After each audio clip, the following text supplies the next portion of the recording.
Olá, está começando o Sociedade em Rede, o podcast do Instituto Pesquisas de Opinião, que realiza há quase 30 anos estudos para diferentes pontos do país sobre os mais diferentes assuntos. Eu te convido a permanecer conosco e para que a gente possa mergulhar já no clima de 2024, que será marcado por eleições municipais, o nosso tema deste quarto episódio é: por que nós não gostamos de política? O que está por trás deste comportamento que historicamente acompanha os brasileiros? Eu sou a jornalista Michele Ferreira e convido a todos vocês para permanecerem conosco, com as nossas companheiras, nossas parceiras de mesa. Então, vamos lá, né? Vou pedir que cada uma de vocês apresente as manchetes do dia, né? As nossas principais chamadas. Vou começar por ti, Elis Radman, diretora do IPO, cientista social e política. Nos conta a grande chamada do nosso podcast de hoje. Obrigada, Michele. Bem, eu, como tu bem disseste, sou uma pesquisadora, uma cientista que estuda comportamento humano, mas adoro o comportamento político eleitoral. E não é à toa que tenho uma dissertação de mestrado chamada O Comportamento do Eleitor Brasileiro. Quem quiser depois consultar aí na web, pode procurar Elis Radman, O Comportamento do Eleitor Brasileiro, que vai achar essa dissertação na íntegra. Tá bem, mas hoje nós vamos falar por que o eleitor não gosta de política. Porque a grande maioria não gosta. Então, este é o grande tema. Não vamos falar por que gostamos, vamos falar por que não gostamos, né? Como é que a gente entende isso? E a minha chamadinha é aquela máxima de que quem não gosta de política vai ser mandado por quem gosta. Você aí que está nos ouvindo, como é que você vê essa questão? Você fica confortável em não gostar de política e ser mandado por quem gosta? Isso faz sentido para você? Nos acompanhe, porque esse será um dos nossos debates. Agora vou pedir Gisele Rodrigues, nossa socióloga e especialista em pesquisas sociais, que tu também nos traga a chamadinha, a grande chamadinha de hoje. Então vamos lá, quem não gostamos de política, né, é o nosso tema, mas qual é o perfil de quem não gosta de política? Tem um perfil de quem gosta e um perfil de quem não gosta? Como é que é na tua família? Como é que funciona isso? Tem quem goste, tem quem não goste? Os formadores de opinião, será que eles formam mesmo a opinião das pessoas? Então a gente vai falar um pouquinho sobre isso. Maravilha. Fechando a nossa roda aqui, pedir para que a Débora Mello, socióloga e expert em pesquisa de mercado, também nos diga a sua chamada. A gente vai ter que falar também sobre a confiança nas instituições, né? Que é um tema que envolve a questão de quem gosta, de quem não gosta de política. O brasileiro, ele confia no STF, ele confia na presidência, ele confia no Congresso Nacional. Essas questões a gente vai abordar também. Maravilha. Então, vamos começar. Dizendo, né, a minha experiência como repórter, muitas vezes nas ruas, buscando enquetes em período eleitoral, não foram poucas as vezes que a gente viu, né, as pessoas fugindo um pouquinho para não precisar se pronunciar sobre o tema, justamente com o argumento de que não gostavam de política, de que não entendiam, né? Então, queríamos, né, vamos mergulhar nesse tema agora. E até nesse contraponto, um pouco as pessoas não querem falar, por outro lado, o último processo eleitoral, os últimos, foram marcados por pessoas defendendo os seus candidatos com unhas e dentes como se fossem torcedores de futebol, né? Então, afinal de contas, a gente gosta, não gosta? Em que momento que a gente, né, como é que varia esse comportamento? Bem, a gente vai falar um pouquinho aqui dos vários indicadores que vão explicar o comportamento do eleitor. Quando a gente vai no médico, a gente tem um problema de saúde, o médico vai lá fazer vários exames da nossa saúde física para verificar se a gente tem problema no sangue, se tem que fazer uma tomografia, um raio-x e assim sucessivamente. Se a gente pensar a fisiologia humana, é mais ou menos como a fisiologia social. O tecido social é mais ou menos assim. A gente vai lá, usa pesquisa para compreender o que está passando na cabeça das pessoas. E quando a gente pensa nesse tema, a gente tem que olhar para alguns indicadores como participação política. Nós participamos da política, nós podemos escolher um malvado favorito. Isso é uma coisa. Agora, nós participamos efetivamente do processo? Nós exercemos a cidadania né, que é um pilar básico da democracia, a gente sabe exercer a cidadania? Isso é um tema que a gente tem que refletir. Mas não é só isso. Qual é o nosso hábito e o nosso interesse de falar sobre política? Isso está na nossa agenda? A confiança. Nós confiamos nas instituições? Então, isso não se tem só com uma resposta única, se gostamos ou não de política, mas é um conjunto, é como se fosse uma bateria de exames da saúde política da sociedade brasileira. Agora, tem um indicador que quem está nos ouvindo pode sempre acompanhar em qualquer processo eleitoral, que ele já traz uma informação pública, extremamente pública, que se chama alienação eleitoral. Esse nome parece meio feio, assim, né? Coisa meio técnica. Lá vem aquelas sociólogas trazerem palavras técnicas. A alienação eleitoral. O que é alienação eleitoral? A alienação eleitoral tem a passiva, que é não ir votar. A abstenção. Eu me dou o direito de não ir votar. Isso é uma alienação passiva. Eu não participo do processo, não vou votar porque estou viajando, porque estou doente, porque estou sem vontade, enfim. Qualquer um tem a sua justificativa. E tem a alienação ativa. O que é a alienação ativa? Eu pego meu título de eleitor, minha identidade e vou até a urna fazer um voto branco ou nulo. Muitos dizem que isso é um voto de protesto. De protesto. E quantas vezes tu foi estudar isso também como repórter, né? Pegando os dados do IPO, né, Michele? Exatamente. E indo às ruas questionar. E aí tem essa questão do voto, da abstenção passiva, né? Da alienação passiva e da alienação ativa. A gente tem que olhar para isso. Se a gente for olhar para estes números, a gente chega em algumas eleições com 30, 35, 38, 40% das pessoas que já estão ali dizendo só no processo eleitoral que estou fora do jogo. Mas eu acho que esse é o nosso debate, esse é apenas um esquenta e a gente vai avançar nisso. Falando um pouquinho então sobre os formadores de opinião, um desses indicadores que são o que as pessoas têm o hábito de conversar sobre política, as pessoas conversam, né, têm interesse pela política. Nós temos 19% apenas que têm interesse no tema política. Quando a gente vai investigar se as pessoas conversam, aí já em torno de 44% têm o hábito de conversar sobre política nas últimas semanas. Mas para a gente entender um pouquinho o que são os formadores de opinião, os ditos formadores que a gente ouve falar, o indicador de formador de opinião é um cruzamento entre essas duas questões, né? O hábito de conversar sobre política e o interesse de conversar sobre política. E aí nós temos 1/5, mais ou menos, da população que é formador de opinião, que ele tem o hábito e conversa semanalmente sobre política. E esse perfil é formado majoritariamente por homens, mais ou menos na faixa etária de 40 anos. Então, esse é um dos indicadores que a gente costuma acompanhar quando a gente está tratando de comportamento em relação a esse gostar ou não de política. Então, por esse raciocínio, né, Gisele, quem está nos ouvindo está pensando, eu converso de política sobre política toda semana, eu me interesso em ler matérias, assistir telejornal, eu me interesso pelo tema, então eu sou um formador de opinião. Agora, um contraponto, se a gente for pensar, temos 19% de formadores de opinião, como a Gisele trouxe, mas a gente tem 29% de pessoas descrentes com a política. Então, é aquela pessoa que não gosta de política, já se frustrou, ela não conversa sobre política.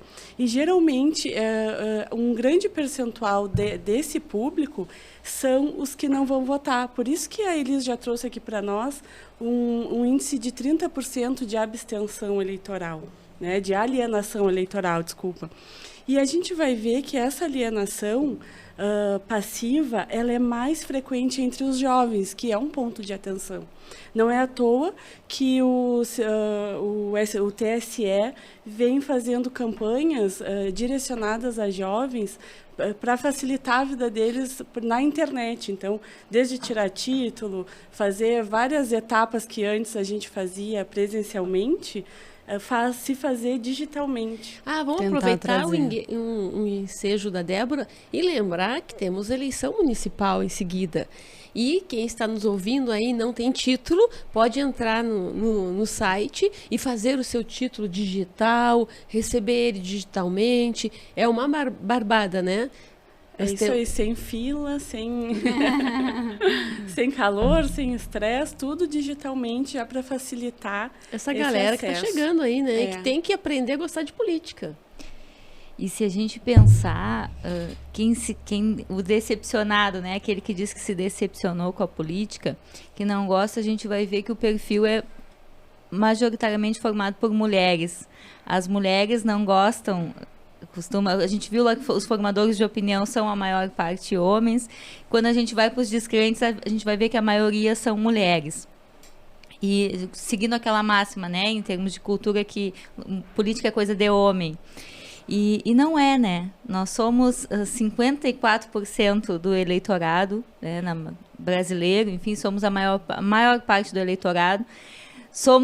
Educamos a outra metade. Verdade verdadeira.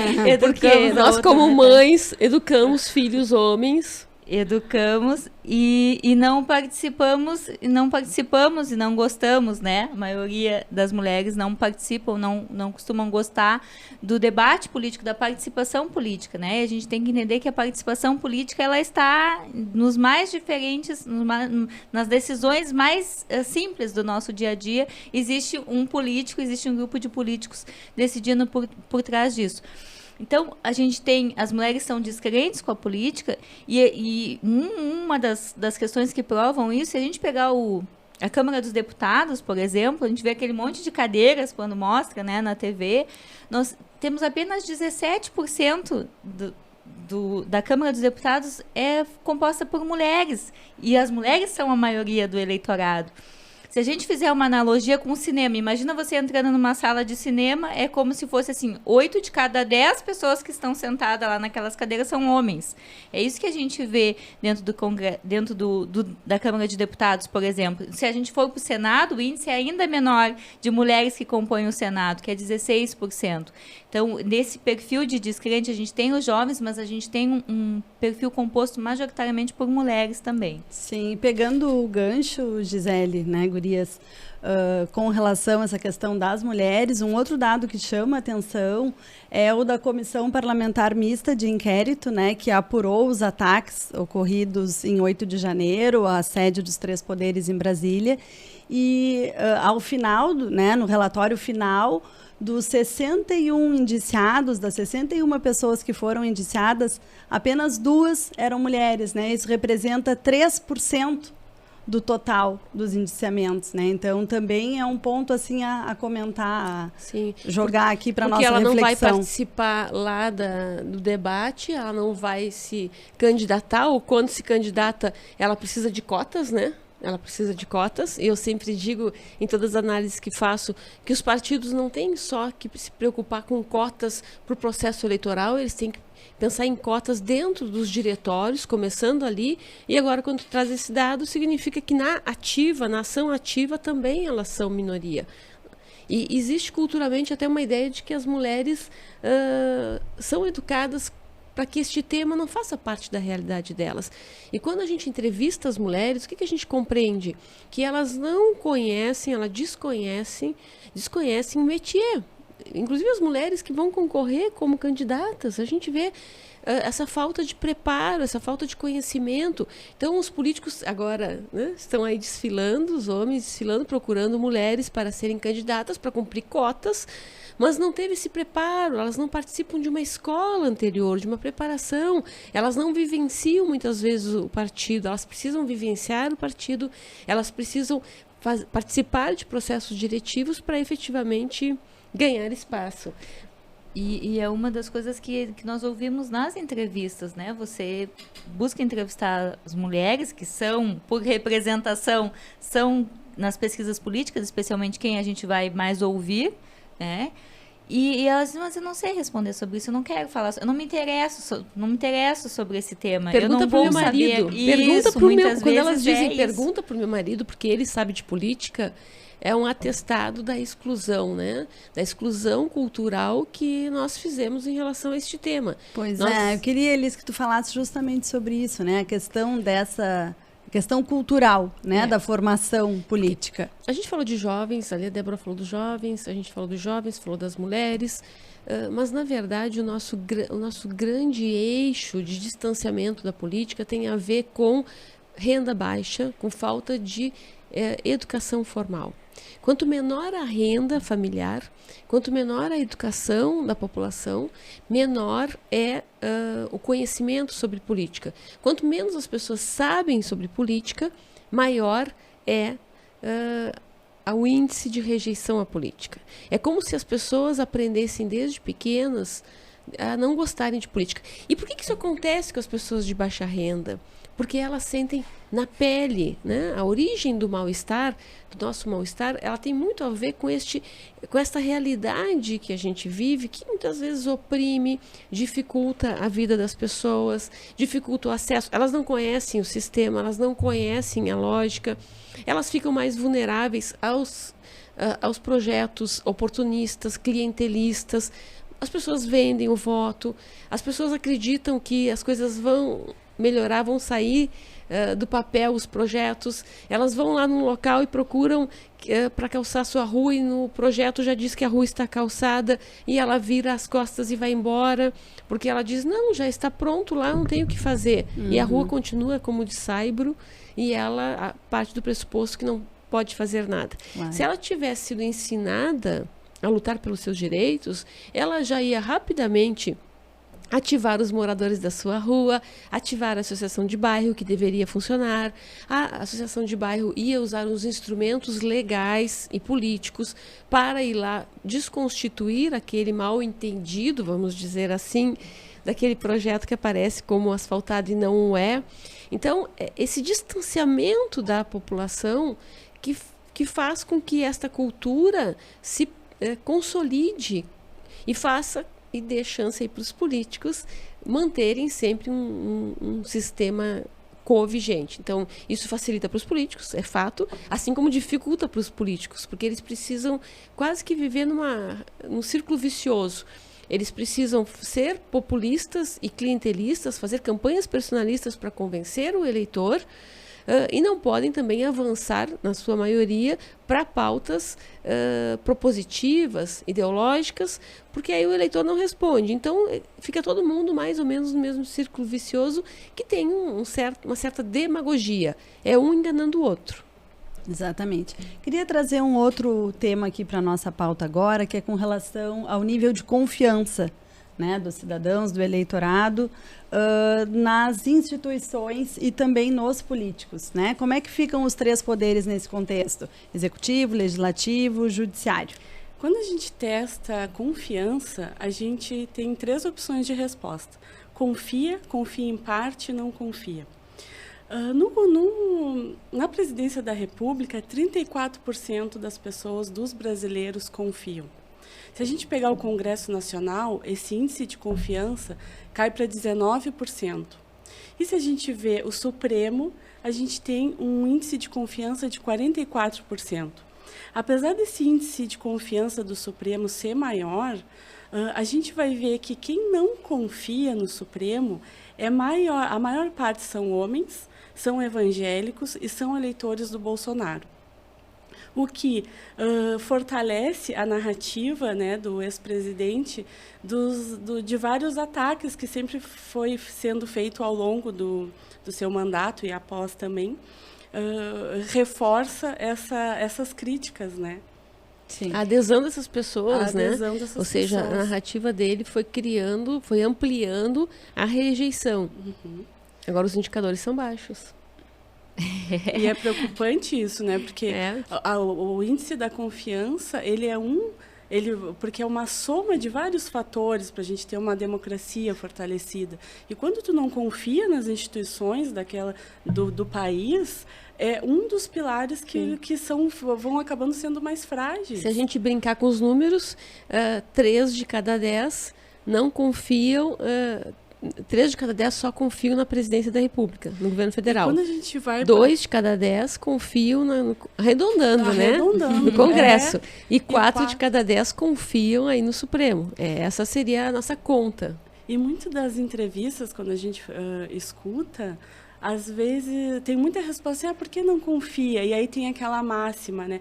Porque todo político é ladrão. É quase que um clichê, né? É quase que um clichê. Então acaba se generalizando, né, toda uma classe por causa de alguns escândalos que são divulgados. Até porque, em geral, esse eleitor depois ele também não vai acompanhar tão de perto o mandato deste político para, de fato, poder dizer se ele é o ladrão ou não. Né? A eleição de 22 faz pouco tempo. Se a gente for para a rua agora fazer uma pesquisa, se as pessoas lembram, e vamos fazer esse desafio para os nossos ouvintes, vocês lembram em quem votaram para deputado federal e estadual?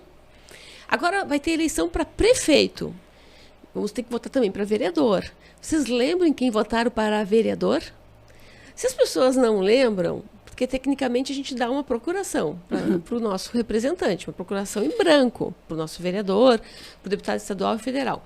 A gente vai ter que votar de novo agora para vereador. Se a gente não lembra em quem votou para vereador, como é que a gente pode saber se o nosso voto da última vez tem que continuar no mesmo ou não, se ele fez um bom trabalho ou não fez? Isso já é um tema de casa. Né? Eu acho que um dos principais indicadores, eu acho que além da questão do hábito de conversar sobre política, o indicador da confiança, ele nos diz muito.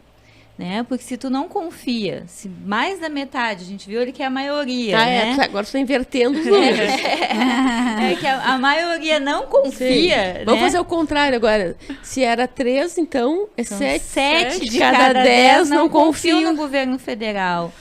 8 de cada 10 não confiam no Congresso. O Congresso é quem faz as leis. Arredondando, porque arredondando. Então, assim, se 8 de cada 10 pessoas não confiam em quem faz as leis do país, nós temos um problema. E 6 de cada 10 não confiam em quem julga. Isso, em relação ao Supremo. Então, assim, maioria, né? A maioria, nos 3 principais poderes, a gente está falando, executivo, legislativo e judiciário, a maioria da população não confia nos poderes que organizam a nossa vida e que vão determinar os rumos, né, do país, vão determinar o preço do nosso arroz, do nosso feijão, o preço do combustível, enfim, vão determinar como a gente se movimenta na vida em sociedade. Isso, e lembrando que a pergunta da Michele foi os 3 poderes. Porque se a gente fizesse análise do indicador da confiança dos partidos, 5% confiam nos partidos, Michele. Apenas 5%. Pois é, e dentro desse contexto, né, de tão pouca confiança que a gente está vendo aqui, como é que fica a nossa democracia? Como fortalecer essa democracia? Como consolidar essa democracia? O tema da democracia é sempre interessante. Vamos ver as análises que rolam pelo Brasil. A democracia funciona no Brasil? Funciona, se chama democracia representativa, a gente tem instituições funcionando, a gente tem eleições regulares, tudo que é, digamos, formal, a gente está bem, as coisas estão andando. Agora, uma democracia, ela é como se fosse o telhado de uma casa. Ela precisa de pilares de sustentação.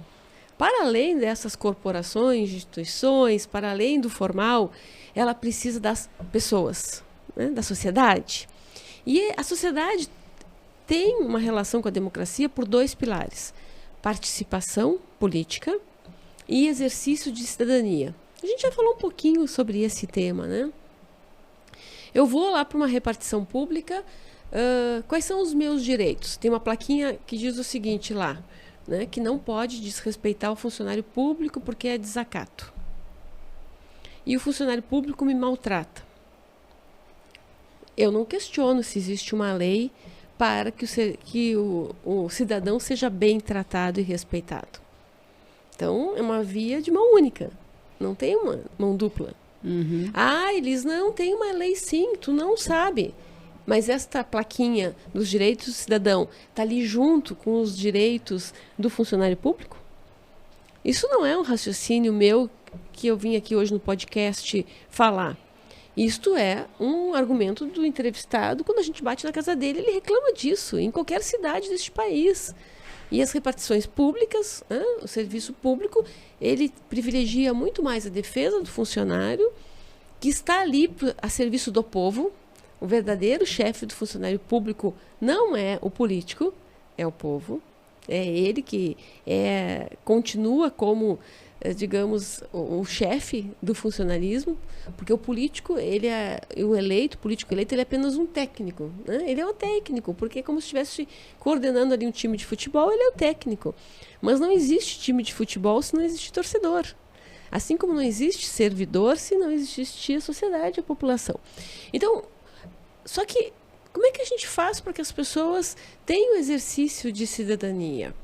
Elas têm que aprender a participar politicamente. Mas esse é o grande problema. Se elas não gostam de política, que é o nosso tema, por que elas vão participar? Se elas aprenderam que política não é legal, que os políticos roubam, que desviam recursos, que não terminam obras, que os políticos brigam um dia na televisão, no outro dia estão juntos em maracutaias, que eles carregam dinheiro nas cuecas, sei lá mais o que, né? Quando a gente faz os testes, as pessoas... Hoje nós temos 1/3 da população gaúcha, 1/3, que diz que não gosta da democracia. Não estou falando de política, eu estou falando da democracia. Tem uma base, uns que são ideológicos, principalmente uma extrema direita, mas a grande maioria não é necessariamente ideológico. São pessoas decepcionadas. A Débora falou ali dos indicadores de decepção da política.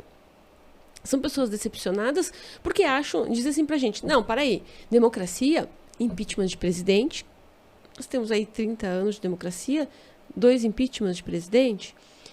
Quantos escândalos de corrupção? Nós temos um dos escândalos de corrupção que é o maior da América Latina, para não... Alguns até vão analisar do mundo, mas quantos escândalos de corrupção ao longo desta história? Quantas e quantas e quantas matérias de superfaturamento de obras desviadas, de obras inacabadas, assim, qualquer canto deste país. Então, quantas obras não entregues, quantas decepções. Então, tem motivos para isso. Agora, a gente só vai enfrentar este tema se a gente olhar para a educação, para a formação. Lembrem quando tinha moral e cívica nas escolas? Não, moral e cívica não pode ter porque era coisa da ditadura. Tá bem, vamos redesenhar, vamos ressignificar.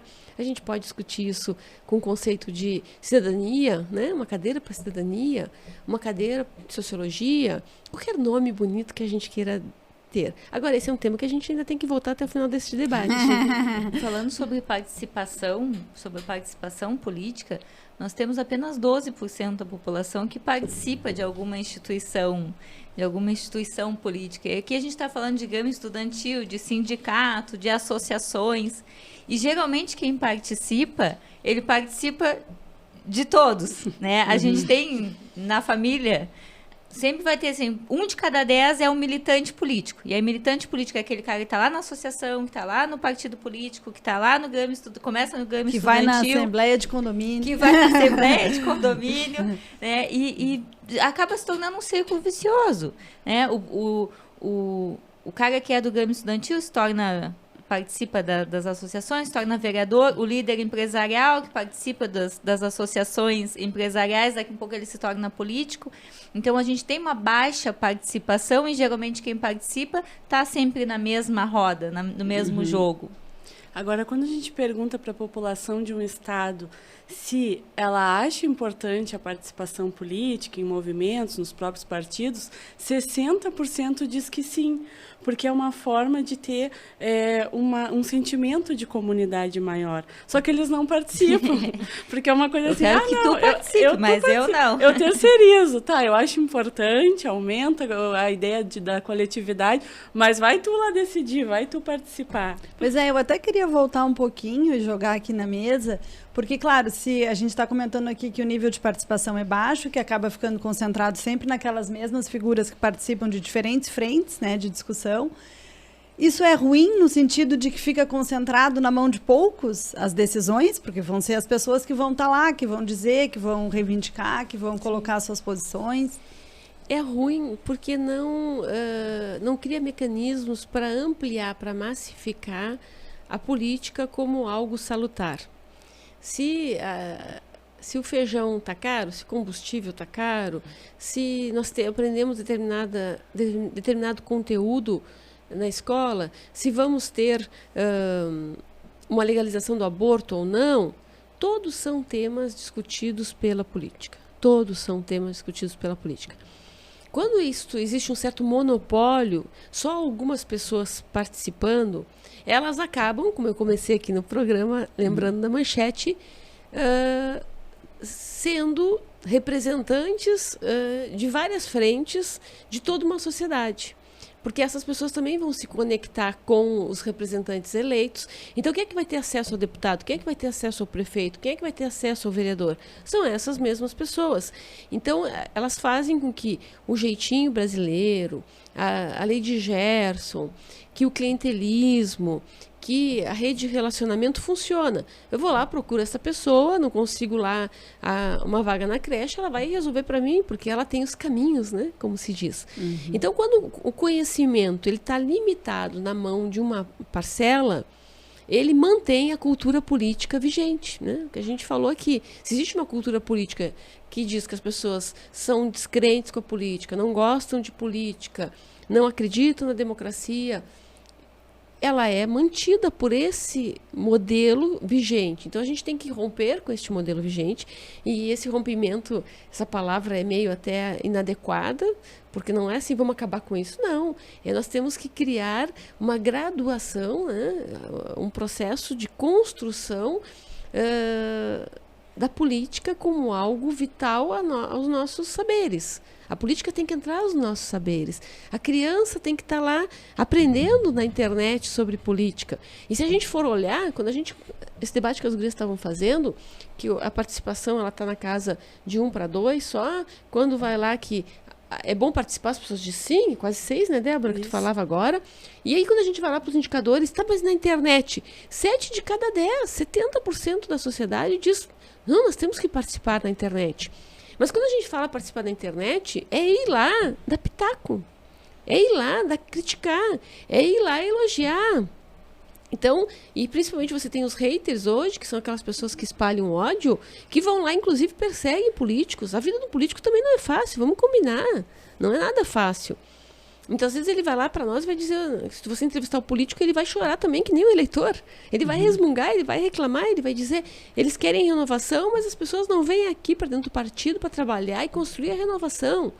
Então, formação de novas lideranças, né? Vários partidos se queixam disso, claro, de que tem dificuldades para criar novas lideranças. Porque, como eu falei no início, lá a gente está num círculo vicioso, é um círculo permissivo, né? Que diz que política não é bom e eu quero que tu me represente.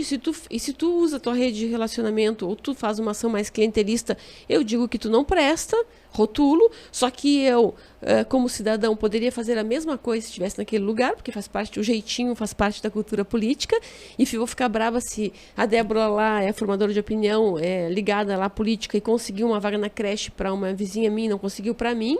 Eu não estou discutindo como é que a gente faz para todo mundo ter creche. Eu estou discutindo que ela conseguiu para mim... Sim, a gente reduz a discussão, né? Tipo, se resolver o meu lado, é como se... Bom, então não precisa ter uma política instituída, né? Para as coisas darem certo. E uma das coisas que a gente tem que pensar é que os políticos não são outros seres de outros planetas. Eles saem da sociedade. Quem escolhe, quem define... Quem são os nossos representantes é a sociedade, somos nós que definimos, né? Então, assim, a gente tem que participar, é necessário aumentar essa participação e o interesse, esse hábito de conversar sobre, buscar informações sobre, para te ter a capacidade de cobrar, porque eles não são seres de outros planetas.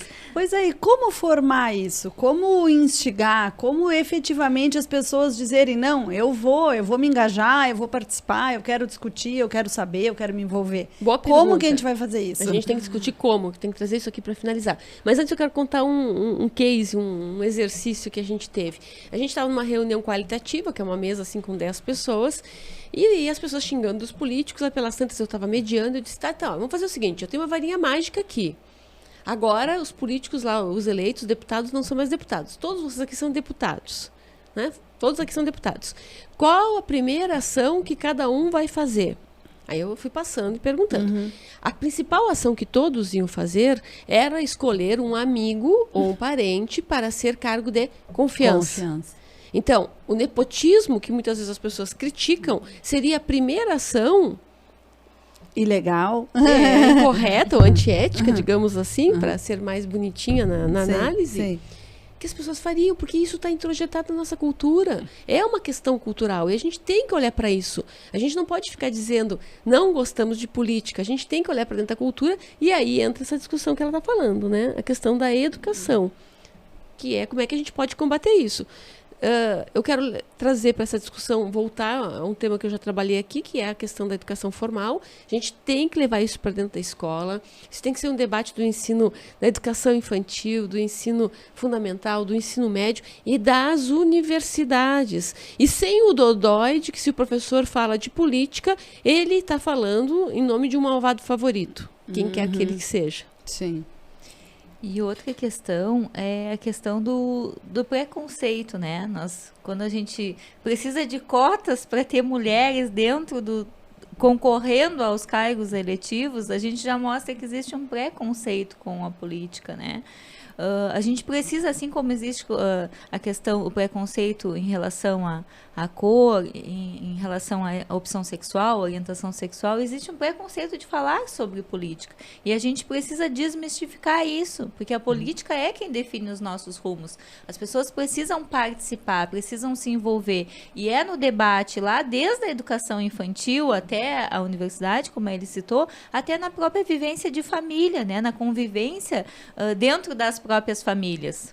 Sim. Porque se isso sai da escola, eu vou ter interesse de participar da minha associação de bairro, eu vou ter interesse de saber como é que funciona aquele regramento, porque isso me ajuda a praticar, para além de ir votar de 2 em 2 anos, ou de 4 em 4 anos, no meu representante. Participar da reunião de condomínio. Da reunião de condomínio. Quais são as soluções? Mas é sempre o fulano lá que fala e ele que decide. Mas o espaço é aberto, o microfone está ali. Vai lá e para te expor a tua ideia, né? E vai ter outros que vão concordar contigo. E aí a gente vai aprendendo a discutir. A política é uma arte. Você tem que aprender a arte da articulação, da negociação, da retórica. Então, ela tem várias etapas. E a gente não aprende isso. E esse debate da família, né, inclusive de quando tu tem na escola o debate, uma criança lá de 8 anos, ela chega em casa e eu quero tirar uma foto com a chefe do executivo. Os pais não podem tolir, né? Porque se é uma questão de formação, a gente tem que movimentar isso em todas as faixas etárias. Então tem que ter esse acolhimento também dentro das casas. O pai não gosta de política, mas ele tem que começar a participar, ouvir, né, essas novas gerações que estão se formando para a gente mudar esse cenário. Sim, a gente não pode ter esse cenário de que a maioria não gosta de política. Não pode chegar a criança em casa contando que o professor abordou sobre a política, sobre as próprias leis. Mas esse professor é um lulista, é um bolsonarista, já né, interpretando de uma outra forma, né? Exatamente. Sem preconceitos, né? Não, o rico debate ele não se extingue aqui e a gente tem que voltar com ele. Eu acho que um dos debates que a gente tem que fazer bacana é um podcast falando como salvar a política. Eu acho que a gente tem que abrir mais esse debate, como salvar a política, já fica aí a dica. A dica, sim, porque 2024 vai ser aí, como a gente comentou, né, o ano das eleições municipais, que são de fato as eleições que a gente sabe que as pessoas têm uma vontade um pouco maior de se envolver e de estar lá, né, para eleger. Pela proximidade. Exatamente, seu prefeito, sua prefeita, os vereadores, enfim, né, então realmente é um momento de a gente fomentar essa discussão. Acho que a gente está indo para o nosso finalzinho. Não sei se alguma de vocês quer aí, né, considerando que a gente está na largada de 2024, comecinho do ano, se querem dar um recadinho, fazer alguma mensagem final antes da gente encerrar. O tema de casa, né? O tema de casa sempre é importante.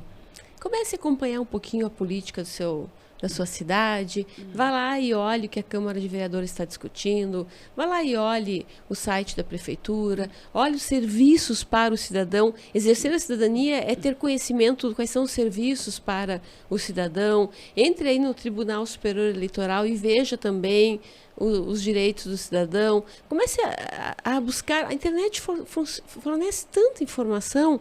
A gente também tem que ir atrás. Quem gosta de acompanhar pelo Instagram, uma página que eu indico que é muito elucidativa é o Senado Federal. Ela tem cardzinhos, postagenzinhas muito bacanas que vai trazendo os direitos do cidadão e todos os acessos que a gente pode ter para conquistar uma determinada coisa, seja no mundo do trabalho, seja como pais, seja no mundo da educação, enfim, vale a pena acompanhar o Senado Federal. A política determina o teu modo de viver. Então, participa, te envolve. Procura saber quem são os vereadores, né? Dentro da tua comunidade, da tua cidade, para te envolver, para te poder cobrar, para te poder... Para acabar com essa frase, não gosto de política. Até porque a gente tem o poder, né? Tem a eleição lá, e a gente está fazendo uma discussão aqui para isso ser para além da eleição, mas na eleição você pode trocar. Se você acompanhar aquele trabalho ali e não foi cumprido as promessas ou não gostou, pode fazer uma renovação daquele voto ali. Então, a gente tem mecanismos para exercer a nossa cidadania. A gente só tem que avançar para consolidar eles mais. Maravilha. Então é isso, agradecendo, né, a nossa roda aqui, o conhecimento da cientista social e política Elis Radman, socióloga Gisele Rodrigues, socióloga Débora Mello, agradecendo então a audiência, a participação, né, convidar que vocês permaneçam conosco ao longo de todo 2024, lembrando que o nosso podcast Sociedade em Rede está disponível no YouTube, também no Spotify. É isso, então acompanhar a gente, colocar ali o alerta, o sininho, para quando a gente colocar um novo episódio no ar, também os cortezinhos. Os comentários também, para sugestões. Exatamente, as sugestões, poderem colocar, nos trazer temas e que a gente possa ir aderindo e fazendo essa troca com vocês ao longo de todo o ano. É isso aí, até lá.